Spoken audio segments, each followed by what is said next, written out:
Amigos, ¿cómo están? Esto es entrevista especial del canal del Congreso de la República, un espacio donde tenemos la oportunidad de dialogar con diversas personalidades. En esta oportunidad nos va a acompañar el doctor Alfredo Aguilar Cartagena. Él es médico, además de especialidad en oncología. Ha trabajado en diferentes instituciones, cirujano graduado en la Universidad Nacional Mayor de San Marcos, también en la Universidad Peruana Cayetano Heredia como oncólogo clínico, además de haber laborado en neoplásicas, en el Instituto Nacional de Enfermedades Neoplásicas, en el Centro Médico Naval, en Tokio también, en Japón, ha estado haciendo estudios, por supuesto, postgraduado en oncología, también en la Universidad Ricardo Palma, además de la Universidad San Martín de Porres, magíster en salud pública, gerencia de salud, graduado en IPAE, miembro fundador y presidente de la Sociedad Peruana de Oncología Médica, miembro de la Sociedad Peruana de Cuidados Paliativos, también del Grupo de Estudios Clínicos Oncológicos del Perú, de la Sociedad Europea de Oncología Médica y de la Sociedad Americana de Oncología Clínica, un currículum bastante amplio, y vamos a tener la oportunidad entonces de conversar con este gran profesional peruano. Doctor, cuéntenos un poco qué lo motivó a estudiar medicina y por supuesto la especialidad de oncología. Yo nací en Lima, en La Victoria, por si acaso también hincho a la Alianza Lima. ¿Cómo tiene que ser? Mi padre fue de Cañete, fue un capataz de obra de construcción civil, y mi madre costurera, nacida en el Callao. Bueno, mi padre falleció cuando yo tenía apenas unos 6, 7 años, es lo que yo recuerdo y lo que me comentan mis hermanos mayores.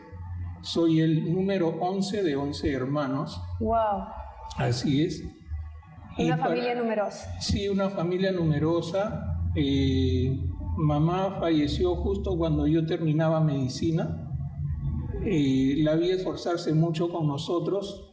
Ella hacía costura, pero como la casa también era un poquito grande, había un espacio donde ella también pudo hacer, daba pensión, cocinaba, y algunas fábricas que estaban alrededor de la casa tenían obreros que venían a casa y, ¿no? Entonces yo creo que de esa manera mamá nos pudo ayudar a salir adelante. Tremendo reto, sí, porque con bastante, 11 hijos. Y la recuerdo bastante bien por todo ese esfuerzo que hizo por nosotros, ¿no? Soy el único médico de la familia. ¿Qué lo motivó a estudiar esta carrera? Tan sacrificada, por cierto. Yo recuerdo en principio una travesura mía, que en el colegio veíamos que nuestro director se ponía unos algodoncitos en las orejas. Honestamente no sé con qué fin lo hacía, pero se le veían los algodoncitos y nosotros nos burlábamos, hacíamos mofa de eso. Y un día jugando en casa quise imitarlo, pero como no tenía algodones, me puse 2 frijoles. Entonces terminé el juego y salió uno, pero el otro quedó allí. Y bueno, yo dije, ya saldrá. Entonces no salió nunca. Esa madrugada me despertó un dolor tremendo, tremendo. De manera que en la mañana muy temprano mi madre y mis hermanos me llevan pues al hospital Loaiza en aquella época. Y de ahí lo único que recuerdo es que las monjas que estaban en ese entonces a cargo del hospital y los médicos me rodearon, vino uno, me puso anestesia en esto y me quedé dormido. Cuando desperté ya no tenía dolor, ya no tenía el frijolito y todo era felicidad. Entonces yo creo que yo ya por ahí cursaba el segundo, tercer año de primaria y creo que ahí empecé a preguntarme, a cuestionarme cómo es que hacen los doctores para devolver esta tranquilidad, porque imagínate qué mal me habría sentido con ese dolor, ¿no? Definitivamente. Entonces me sorprendió mucho cómo ellos, claro, yo dormido, ¿qué habrán hecho en mí? Pero al fin y al cabo consiguieron lo que era solucionaron importante. El problema. Claro. Entonces fue eso, me fui dando cuenta que ellos estudiaban mucho, me fui dando cuenta que la vida de la persona humana tenía también muchos parecidos, tenía aspectos parecidos a la vida de los animalitos, ¿no? Y que uno podía irse explicando ciertos fenómenos de la vida humana también como ocurre en algunos de los animales. Yo creo que eso fue importante para mí. Esa experiencia, digamos, empezó a motivarlo para estudiar de repente esta carrera. Así es. ¿Y la muerte de su padre también no influyó? Bueno, sí, lo perdí, como comentaba, a muy temprana edad. Yo recuerdo que él estaba crónicamente enfermo, lo recuerdo en la cama que veníamos a visitarlo, en fin. Y pues en ese momento no tenía conciencia de lo que pudiera significar, digamos, la pérdida de un ser querido, y menos el padre, ¿no? Entonces, yo creo que también fueron las dos cosas que me inclinaron un poco, ¿no? ¿Fue muy difícil, digamos, iniciarse en este campo de la medicina al culminar el colegio, digamos, porque es una carrera que demanda bastante esfuerzo y sacrificio? Sí. Yo recuerdo que en realidad cuando yo estudiaba medicina no me preocupaba mucho cuándo iba a terminar. Estudiaba y estudiaba. Creo que siempre había esfuerzo que hacer, siempre sentía yo que había un esfuerzo que te iba a dar después la satisfacción de algo conseguido, ¿no? Entonces pasar un año, pasar el otro, y de pronto nos dijeron, señores, hay proceso de titulación, ¿no? Y los pasos a seguir son tales y tales y tales. Entonces ahí me di cuenta que ya estábamos casi afuera de la universidad. Pero sí costó mucho esfuerzo, malas noches, reunión con los amigos para estudiar los temas complicados. Los cursos más difíciles para mí eran bioquímica, que no sé si tienes noción de lo que es, pero es bastante complicado. Claro, y bueno, los cursos que implican matemática, ¿no? Esos eran los más difíciles. Creo que ahí las notas que obtuve fueron las más bajas, ¿no? Pero después todo lo demás bien y muy interesante, muy importante, ¿no? Digamos, si me permite esta pregunta, ¿usted era el único en su salón afrodescendiente? Porque no es muy común, digamos, que los afrodescendientes destaquen en otros campos, valga, digamos, el comentario, porque generalmente se les relaciona mucho con el mundo del arte y el deporte. Yo ingresé. Sin embargo, hay buenos abogados también afrodescendientes, y en su caso médicos reconocidos. Hay profesionales, sí. Yo ingresé a San Marcos en el año 1971. Ingresamos una promoción numerosa. Se hablaba que éramos de más de 400, y yo recuerdo a otros 2 afrodescendientes más que ingresamos a medicina. Uno de ellos está actualmente, sé que está en el oriente peruano, ejerciendo ahí, y el otro es un anestesiólogo que está aquí también en Lima. Entonces, el único no era, pero éramos muy pocos, sí. ¿Tuvo algún problema de bullying o algún tipo de discriminación en su vida laboral, profesional, o también tal vez en el colegio? Tú te das cuenta cuando alguien te lanza una broma y lo hace de manera cariñosa, porque estamos en el grupo, y así es. En confianza. ¿no? En confianza. Pero también puedes detectar la otra parte, cuando realmente se hace con exclusión o con desdén. En la universidad no he tenido ese problema. Creo que sí, en el lado sentimental, bueno, yo tenía una chica blanca, cabellos castaños, ojos claros, y estuvimos saliendo un tiempo, pero hubo oposición de la familia. Poco tiempo después de que terminamos, me enteré de que las razones habían sido de tipo así racial, digamos. Después de eso, otra anécdota que recuerdo fue cuando yo ya era oncólogo, era un oncólogo recién graduado y terminado. Tuve la oportunidad de trabajar con uno de los oncólogos más prestigiados que tiene el país en aquel entonces. No voy a decir el nombre por razones obvias, pero era el mejor oncólogo del país. Lo sigue siendo, obviamente, pero entonces yo lo ayudaba a él con sus pacientes privados, que por cierto eran pacientes de un nivel socioeconómico bastante alto, ¿no? Entonces, un domingo me tocó pasar visita a estos pacientes y me dirigía a la clínica. Llegando a la clínica, yo entro, unos 5 o 6 pasos antes que yo, entra un señor y después trato de ingresar yo y el guachimán, como se llama ahora, me detiene: señor, ¿a dónde va? Entonces me extrañó, le dije: bueno, voy a ver a los pacientes, vengo a pasar visita, soy el doctor Alfredo Aguilar, vengo a pasar visita. Entonces el señor un poco incrédulo, ¿no? Como que no me creía, pero bueno, una de las señoritas del counter, que sí conoce y sabía, le hace saber que pues yo era médico y que venía y esto. Entonces, resuelto el tema, el señor ya me va a dejar pasar. Entonces yo agarré y ahí yo sentí el fastidio y le dije, ¿y el señor que pasó delante mío no le preguntó a usted eso? No, es que él viene a ver pacientes. ¿Y por qué yo no podría venir a ver pacientes? Es lo que hago. Entonces ya el señor se confundió, entró en contradicciones y bueno, ahí lo dejamos.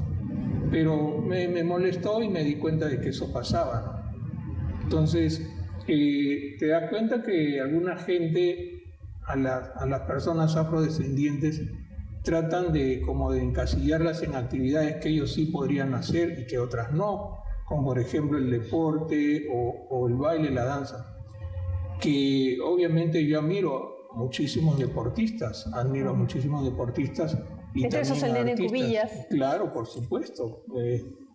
Pero aparte no es que es un profesional, porque él es economista también. Aparte de eso, es todo un señor, ¿no? Un caballero.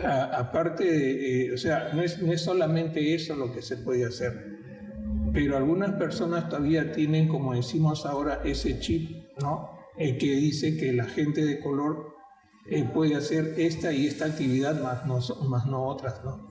Bueno, usted está demostrando lo contrario, y lo ha demostrado pero también. Creo que eso tendrá que borrarse con el tiempo y espero que así sea. Es un tema también de evolución, de madurez y de dejar, digamos, ciertos paradigmas de lado, claro, que no tienen sentido. Ha tenido oportunidad también de viajar al extranjero y queremos saber qué le pareció la comparación con otras culturas, la recepción que también tuvo en su calidad de afrodescendiente y también en este campo de la medicina. Yo creo que siempre hay racismo. En cierto sector. Claro, ¿no? Claro, pero siempre va a haber, siempre en algunos sitios vas a encontrar manifestaciones de eso. Y he tenido la oportunidad de viajar muchísimo. Yo viajo actualmente mucho por el cargo que yo tengo. Soy director de investigación en una entidad de salud privada y entonces viajo mucho. Yo viajo unas 8 o 9 veces al año fuera del país. Yo me entrené en una cultura muy diferente a la occidental, que es la cultura japonesa. Por ejemplo, cuando llegué a Japón, todos me creían africano o de cualquier otro lado, menos peruano, por decirlo. Entonces, cuando tú dices, yo soy peruano, que en Perú también hay gente así como tú, así pues le tenés que explicar. Hay de todo. Y hay de todo, ¿no? Entonces, pero como te digo, siempre hay oportunidad que tú te das cuenta cómo te están haciendo la pregunta, cómo es que quieren saber de ti, ¿no? Te das cuenta de... Se sorprenden, claro, en algunos casos. Claro, en algunos casos se sorprenden ¿no? En algunos casos... Bueno, con naturalidad, ¿no? Claro. Con total naturalidad. Sí. Es importante también, digamos, yo creo que como referente, como un ejemplo, demostrar también a la sociedad que los afrodescendientes se destacan en todos los campos. Sí, entonces, en la medicina, la abogacía, la arquitectura, el arte, el deporte. ¿Qué considera usted que se puede hacer para romper estos estigmas, este pensamiento, digamos, involucionado en algunos sectores? Claro. Bueno, en principio yo creo que uno como afrodescendiente tiene que evidenciar lo que vale, ¿no? Y siempre mantenerse, digamos, en un comportamiento, en una conducta ecuánime, porque la afrodescendencia está identificada erróneamente justo con las malas acciones, ¿no? Entonces, algunos piensan que los de color están solamente para robar, para violar, etcétera, etcétera. Y tantas leyendas urbanas que hay por ahí, pero justamente por eso uno tiene creo yo, la misiva de ir demostrando con sus actividades, con su accionar, con su comportamiento, su conducta social, de que las cosas no son así, ¿no? De que errores los cometen todas las personas del mundo. En todas las clases sociales y en todos los de cualquier niveles étnico, y cualquier grupo racial. Sí, yo creo que esa es la mejor forma. Evidenciar con las actitudes lo que uno vale, lo que uno puede hacer, ¿no? Y la otra cosa es que nada es fácil, que las oportunidades están para todos nosotros, porque también conozco afrodescendientes que piensan que no, que voy a poder, ¿no? Eso será para los otros, para nosotros no. También conozco gente así, entonces, que se ha conformado. Entonces, no puede ser así. Es un tema de valoración también. De valoración, ¿no? De autoestima. De autoestima. ¿Considera entonces que hay un sector que tiene la autoestima baja? Obviamente, pero esta autoestima baja está también condicionada por otros factores de su medio ambiente, de su círculo social, de las oportunidades que ellos tienen. Pero a lo que voy es que, visto todo esto y reconocido este medio ambiente un poco adverso, uno tiene que sobreponerse y decir, yo puedo hacer esto y ir para adelante. Y entonces vas a encontrar las oportunidades, ¿no? No es que no hay oportunidad para trabajar o para estudiar. Yo simplemente buscar las oportunidades. Claro. Con este tema del terrorismo en nuestro país y todo, tú sabes que cuánta gente no se fue del país. Exacto. Desilusionada porque había pocas oportunidades de trabajo, porque capaz esto no cambiaba y es más, iba para peor, ¿no?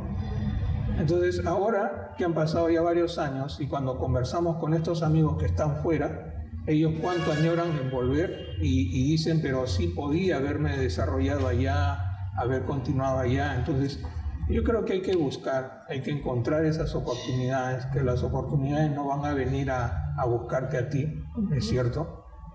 Uno tiene que imaginarlas, tiene que soñarlas y ver cómo las puede realizar después. Claro, que se materialicen, ¿no? Es una cuestión de fijarte metas y esforzarte para llegar a ellas. Sí.